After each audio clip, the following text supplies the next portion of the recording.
Hey, friend. It's Hey, so friend, dark in my room. I'm so sorry. is there any way you can put some light in your face? Yeah, And see, friend. hold on. Alexa, turn on lights in bedroom. Sorry. It's like set up for. Is that Oh, better? there we go. There we go. Now give the folks your name and pronouns, love. So, my name, my government is Dianne, and and my pronouns are she, her. And what's your age and location? I am 35 years old, and I'm located in Portland, Oregon. Shout out to I don't know how I didn't connected with so many Midwesterners, but hey, to y'all, before I made a TikTok page, I didn't think y'all existed in real life. I thought that Nelly was the only one. Even through the internet, you're the only black person I know in Oregon. I feel like I am the only black person in Oregon. What is your zodiac or your B day? Okay, so my zodiac is a Pisces. And what is your sexual orientation? I am bisexual. Oh, okay. Shout out. Shout out. I'm on the spectrum as well. Ow. What do you do for a living? I am a call center supervisor for a window repair company. Why would you say that you are single? Well, I am in the process of divorce right now. So that's one thing. I was married for 8 years. We were together for 9. No, we were together for 16. And he was like my first boyfriend out of high school and everything. And so me and my ex-husband, we decided to try things in our marriage when we saw things was getting dull, which were probably bad mistakes because it was the reason why we ended our marriage ended. But now, like, I'm kind of like not really entirely serious about looking for somebody because I just feel like it's hard being out here dating. It's like I'm always getting the first dates, but I'm never getting the second. So I kind of figured like it's probably something that has to do with me. So I'm in therapy currently working on some issues because I definitely don't want to bring the issues from my marriage into a new relationship. So as for right now, I'm just kind of like entertaining people, I guess would be the correct term for it. Like I'll go on dates and everything, but I'm not going to like engage in a full relationship until I think I'm ready. How long have you been going through your divorce? How long have y'all been broken up?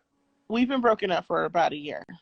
So it was a year actually in November when we decided to call things quits, and he went and started doing his thing and started seeing people, and then like I'm doing my thing.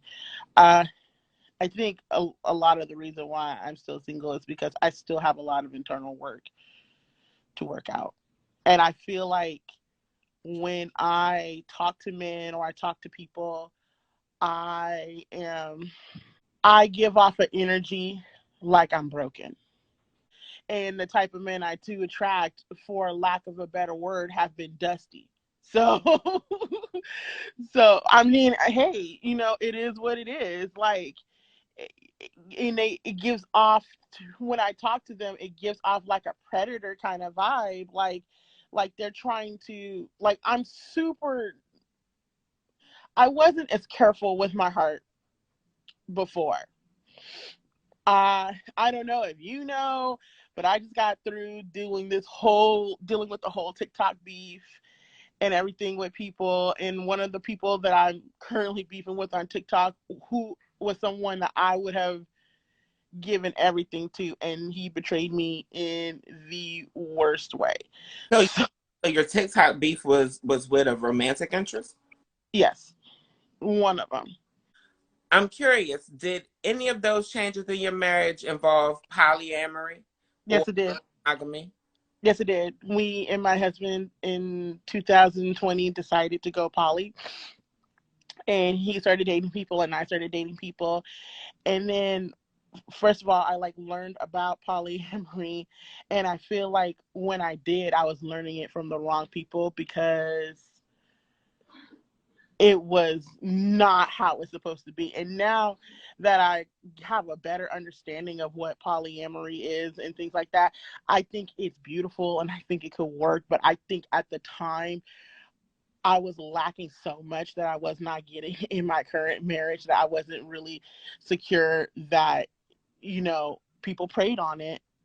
And so, but I took those compliments and people wanting me sexually as something, like it was attention that I never ever had before, that I never realized that I had, and it really kind of inflated the ego a little bit. So it made me feel like, okay, I'm the shit, but people really want me, like, oh, I'm this bad, but it's like that's all ego. And then going to therapy and working on myself, I learned that that shit was just a false sense of confidence. It's like you really didn't feel that way. You just felt that way because these people are telling you that you are that way, only to get in your pants because nobody stayed around. Anybody who I connected with from that time period, I don't have contact with them today. And honestly, I feel like even though we, on a friendly level, me and my ex, we get along. I think at the end of the day, we have a child together. So we are always going to work on being cordial with one another and be the best of friends, because I think, that is what's best. Like, we are great on a friendly term, but on a romantic side of it, I think that ship has sailed. I don't think he has those same feelings for me as I have for him. So it's kind of like I'm at this point where it's like I want to date, but with everything that kind of happened to me, it's like, once bitten, twice shy. What would you consider your biggest strength, Dianne? I would like to think that my biggest strength is my resiliency, how I was able to go through many different hardships and then bounce back. Another thing, um I would say, is another positive about me, is my ability to be self-aware of myself, to recognize that there's something not right with you, there's something going on, and to hold myself accountable and go get the help for it. So I'm very self-aware when it comes to my things, and the fact that I'm able to take criticism as well, constructively, of course. Now, don't get disrespectful, because then I have to bop you in the mouth. I'm healing, I'm not healed, Yeah, honey, you might be completely healed and still bite somebody in the mouth. Who said that's a bad thing? What would you consider your greatest weakness? my, well, again, my greatest weakness is letting people in my heart who is not worthy of it. Could you describe your ideal partner? If you could come up with your perfect person, who would that be? Someone, I think the most important thing that I'm looking for in a partner is someone who is patient, someone who has a great deal of patience, because I come with a great deal of stuff. I'm currently working on it. Not that I'm saying I'm going to be like a buzzkill or anything to them, but I just need someone who is patient with me, and someone who is understanding and empathetic, not, and empathetic to what I'm going through. I don't have any particular, like, physical attributes that I'm looking for, because I like the fluffy, I like the skinny. My ex-husband's 5'4". If we're like, I'm more or less go off the vibe. If the vibe is right, then I'm all for it. But the only thing is, and I hate saying this, is I'm not closed off to dating anybody, but my preference, I I like my coffee black. If that means anything. I mean, he has to be a specific type of white boy or white woman. Like, they have to be very specific, and it's not. And I hate saying it, and I'm not trying to sound like a racist or a prejudice or anything like that, but it's just, trauma and wounds and things like that. So Hmm. I'm curious, have you ever dated a woman? Have you ever dated anybody who's not male, who's not cis male? I have not. So the thing is, I never had a relationship with a woman. I had a little thing with a woman back in high school, but if my parents knew about it, even if they find out about it now, they would. I don't think my mom would be like, she wasn't accepting of the polyamory. I don't think she would be really accepting of. Mama, it's a new day and age. And age. You just need to be happy that we ain't got guns and shooting each other, honey. That's the real concern. The guns is the real concern in this country, not the queers. They trying to distract y'all. So I'm not exactly completely out yet, but the and that's another thing that I'm working on in therapy too as well, is I don't have very good relationships or friendships when it comes to other women. And I feel like it stems through, past experiences with women, especially like my mother, which is definitely an issue that I'm definitely working on. But I wouldn't be opposed to having a relationship with a woman. What makes you think that it could work? Do you think that you could love a woman deeply enough to be in a relationship? I think I could. I mean, it really kind of don't matter to me. Like if I fuck with you, I'm gonna fuck with you hardcore. It doesn't matter who you are. So I feel like I could. You mentioned a deal breaker, but remind us what are deal breakers for you? Deal breakers would have to be some, if you are, you know, hateful towards any other marginalized group. Like if you have biases. Like I remember I was on a date with a guy and he started talking about the LGBT and how, man, they're doing this to our kids, and and I just sat there and let him talk. I'm like, oh really? He's like, yeah, yeah. Oh, so what do you think? I was like, I think this is not going to work. You do know I'm bisexual, do you? He goes, oh, but I didn't mean you, and he tried to clean it up. I was like, nope. Would you consider yourself more of a dominant or submissive personality in relationships? I Now in a relationship, I would say I'm more of the dominant person. I kind of like am the kind of person that knows what I like, and I like things in certain order and things like that. But I'm learning to kind of like be more giving of that and let other people have a word or a say, because I've been told that I have been kind of controlling. That's one of the things that my husband said. But in the bedroom is a different story. I'm a complete submissive.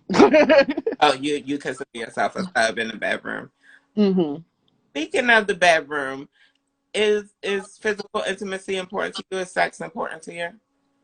the act of actual sex is like, I mean, who doesn't like to get it on? I do like that, but to me it's more of intimacy, and I feel like I don't really get that a lot. I don't get the touching and the openness and, the deep, meaningful conversations. And the act of sex is not important. It's how you make me feel after the act is done. Like aftercare is a big, big, big thing for me. And if I'm not getting the kind of aftercare that I require after we're done, which is like spending, like my love language is quality time. So if I feel like, you're here and you're smashing, and then I see you pulling up your pants, getting ready to dart out of here, that's a fucking, like, I feel like crap. You have to make love to me like I'm a 90s R&B slow jam. Like that's how I need it. Yes, honey. Yes, honey. Don't do me like no drill music. Don't beat me like no drum, baby. No, and we're never fucking the trap beats. Like I'm sorry, like we can't. We can't. I like a mood. I like ambiance. I like all of that stuff. It makes me feel like you're putting in effort, like you care or you give a damn. You know what I mean? So I definitely get it personally. But are you open to non-monogamy in the future, or is that done for you? I think that that part of my journey is done. I don't think I want to do non-monogamy again. And I feel like that kind of thing requires a lot of trust. And if I couldn't trust the partner of 16 years to properly do non-monogamy, I don't think I could trust someone that I'm entering a new situation with. So that is off the table for now. When was the last time that you've been physically intimate with someone? Oh, okay. So it's been like 4 months. The last intimate encounter I had was not a great one. And this is probably a start to the whole TikTok situation and why I decided to really go into therapy, intense therapy in the first place. I was sexually assaulted on a date back in July. Yeah. So, it was crazy. It was a crazy summer, and like I'm even just getting back on TikTok from dealing with all of that. I just wanted my life to go back to somewhat normal. So I vow that I'm not going to, be intimate with anybody for a while. So that would be a thing of mine that I'm going to be celibate until I can trust that it's actually going to go somewhere and actually be something. That goes for men, women, whatever. So, like, I just started dating again. I started going out on proper dates, meaning someone, taking me out, being seen in public, because that's another factor, too, is that I'm not a small little thing. I'm a big girl, so it's just like you have to like really deal with those people who want to you to say, oh well, she's big, well, me giving her any kind of attention is going to be good, like she's going to be grateful for any attention that I give her. I'm a big bitch, but I'm a bad bitch at that. So it's just like, Yeah, no. men tend to think that about trans women as well. And then they encounter me and I have to embarrass them on the internet. Yeah, so it's none of that over here. It's like I may be fat, but I'm not let you take my income refund tax check and flip it fat. Like I'm not a PS5 fat. Like I'm not none of that. So Fran, what is your age requirement for dating? The age range for dating? age range for dating. The youngest I can see myself with someone is 28, 28 to at least 40, 45. Okay. Any income requirements or expectations? Just have a damn job. Okay. You mentioned marriage, but are you open to marriage? And you kind of gave us the impression that you are open to marriage in the future, but are you? Oh yeah. Yeah, I'm definitely open to marriage in the future. Do you just have the one child? Yep, just one. Only one and done. I do not want any more children. That was my next question. Are you open to dating people who are parents? Of course. Of course. I actually like the idea of dating somebody who has children because they understand the struggle of being a parent. So there's that commonality there. So I'm definitely open to dating someone with children. It's just I'm not shooting none out of this baby cannon. It's closed. Night in or night out? Huh? Night in, night out. I'm more of a night in kind of person. I like the Netflix and chill with some snacks in between. Like it's scary out there. COVID's still out there. Are you willing to relocate for love? Am I willing to relocate? Or they have to be in Oregon? They would probably have to be a resident of Oregon just because my ex and my daughter, they are super close. And I wouldn't, and that's another thing. Like, even though we are not together, he's still a part of my family, very much so. So whoever deals with me has to deal with that. There's if he wants to come back, if there's no custody agreement, there's nothing. In fact, he's in the living room right now kicking it with our kid. So and I'm in the room just chilling. As of right now, and at this point in your journey, what do you see that will make you a great partner for a guy or a gal?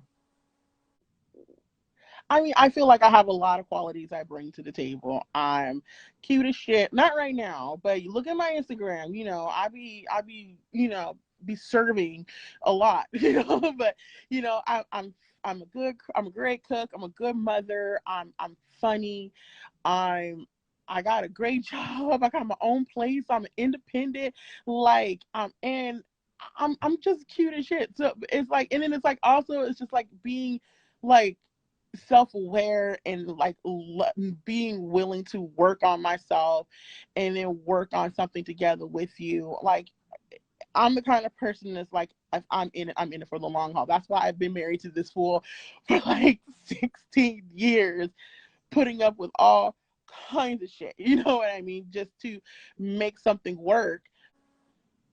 You can't overlook your loyalty to yourself to be loyal to others. Tell the people how to get in touch with you. Okay, y'all can follow me on my Instagram, King underscore Petty LaBelle. I'll, accept you or whatever. And then you can also follow me on my TikTok under the same name. That is King underscore Petty LaBelle, KING underscore PETTY LABELLE.